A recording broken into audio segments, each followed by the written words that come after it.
You're listening to the Laura Ingraham Show, 855-40-LAURA. Paul Ryan on the trade pact. He's staunchly in favor of the TPP. It is quite something to look at how some of the concerns from economists who've studied this, and clearly those of us who have studied the free trade fiasco, so-called free trade fiasco over the last 30 years, what's happened to American manufacturing. I mean, it's not a difficult graph to draft here. The trade deficit's gone up year after year.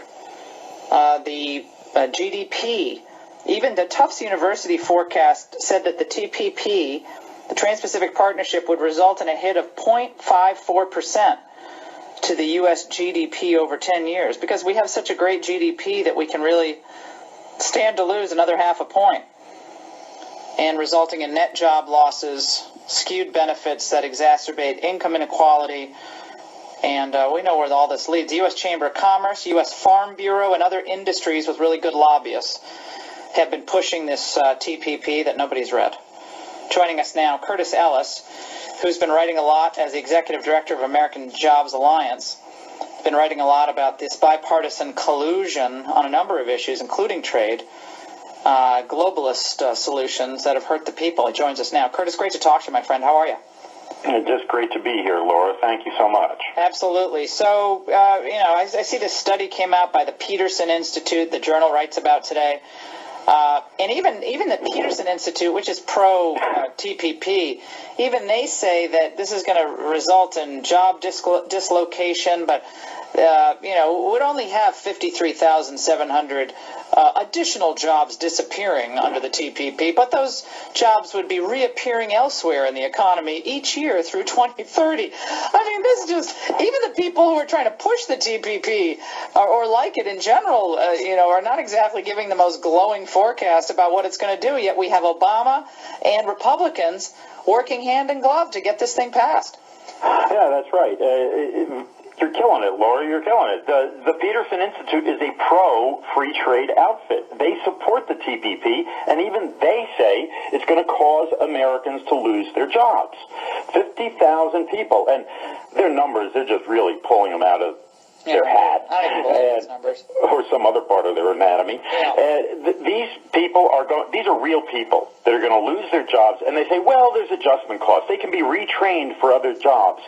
Well, yeah, they can be retrained to work cleaning up pig feces in a 100,000 hog farm containment unit, because we're going to increase our pork exports, right?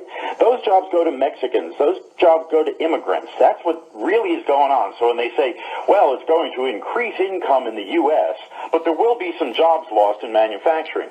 So you can retrain to become a lower-paid worker in an immigrant industry. Right. That's not going to happen. So even the people who support this acknowledge it's a disaster for the American working men and women. We need a new term for the bipartisan collusion. We really need a new term. The establishment doesn't even, I don't think it captures it anymore, because it's a globalist confab. That it's more about global governance and global rules of the road than it is about the nation state in the eyes of many. I mean, the nation state is kind of old hat. That's yesterday's news. This is really about the efficient movement of services and goods to wherever it is cheapest to make it. And if America has to suffer, America has to suffer for this ideal, this global ideal of quote unquote free trade. And so when you have the Chamber of Commerce and Obama and other Democrats on the same side, and you have the majority of Republican leadership on the same side of Obama in this issue, is it any wonder why someone like a Donald Trump is where he is for simply stating the facts on trade deficits and the loss of manufacturing jobs? He is speaking to the American working men and women. He's speaking to the blue-collar, middle-class Americans who've been ignored by both parties. You're absolutely right. It is a global elite at the pinnacle of both parties. They control both parties, the major media, Wall Street, academia, and they all agree that the nation state is passé. They believe in the free flow of people, goods, and money in a borderless world. It was laid out before Congress in 1967 by George Ball, who was an Undersecretary of State, at a hearing called The Future of American Trade Policy. He said we've got to do away with national sovereignty. We've got to let these multinational corporations operate anywhere they want without constraint by national governments. We have to, he used the word, erode national sovereignty. That's what the TPP does. That's what these people believe in. As you pointed out, Chapter 10 of the Trans-Pacific Partnership will allow companies to bring in their entire workforce.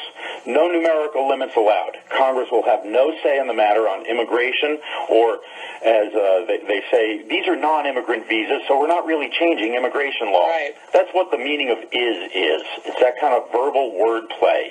The truth is, Congress will have no say whatsoever on immigration, on a host of other issues, which the Constitution says Congress is supposed to regulate. Yeah, so Congress seems to be completely on board with the erosion of congressional authority for the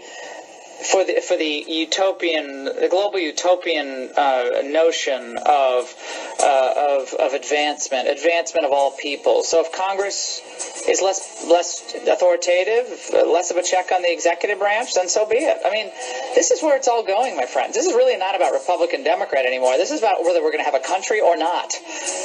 We're going to take a break.